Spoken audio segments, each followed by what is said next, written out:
Ever since I was a little kid, we were always raised and taught to serve your country. You know, when you're an able-bodied young man, it's just what you do. It wasn't a question, it was just a question of when.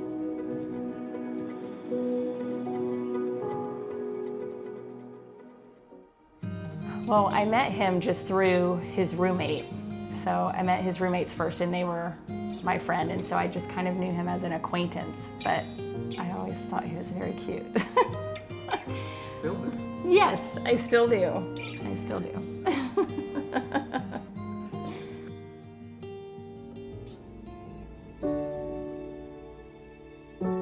Thinking about Scotty going to war was it was a mixture of feelings.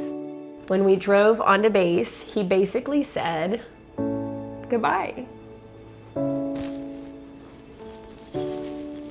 Sorry.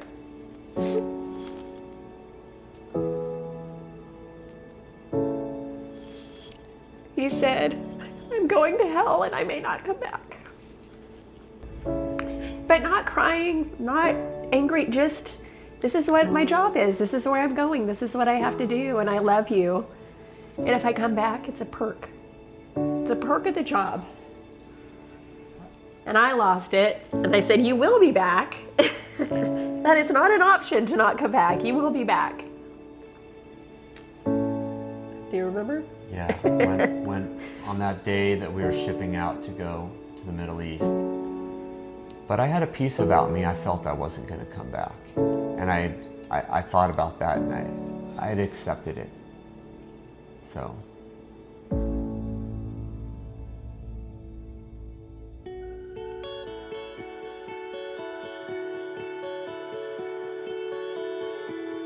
There were a lot of dark moments in Iraq.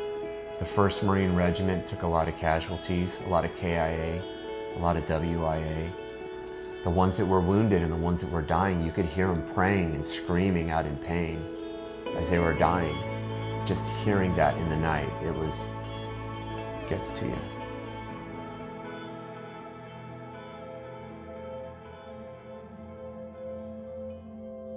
I was happy that we were waiting on an airplane to go home, but there was something in me that wanted to stay there.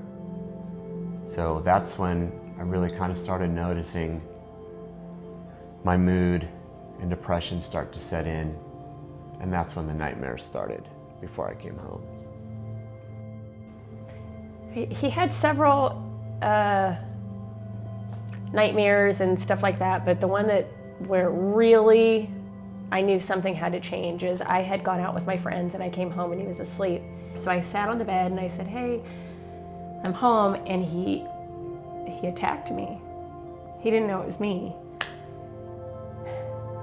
And now we kind of joke like it's a good thing I took karate for years because I could keep him off me, right? I could fight him off. But I just said, it's me, it's Stacia. And he woke up and tears, knowing that he could have hurt me, you know? And so that's when I knew bad dreams are bad dreams, but this is not normal. I just wasn't transitioning well, but I just didn't want to be here. And now I have to live with that. I've given my wife and my kids secondary PTSD. How does a man live with himself knowing that? That he's detrimentally affected his wife and kids.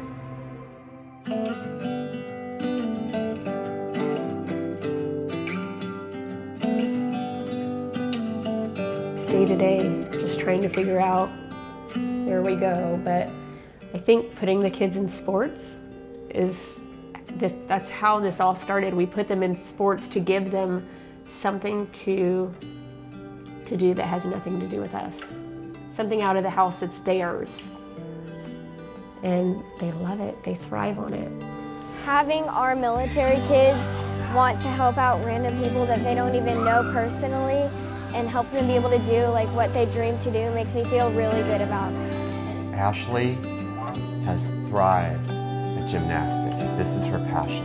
This is what makes her a normal kid. It's part of what makes her special, and she's just good at it. with that comes with going to a higher level of gymnastics, being competitive and doing these competitions. And it gets expensive, and especially for people who live on a disabled vet's pension like mine, it can change what you can afford to put on the dinner table. I feel that the scholarship from our military kids is a game changer in everyday life. Sorry.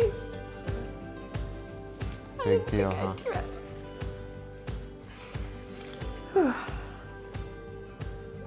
It's not even a sad part, it's a happy part.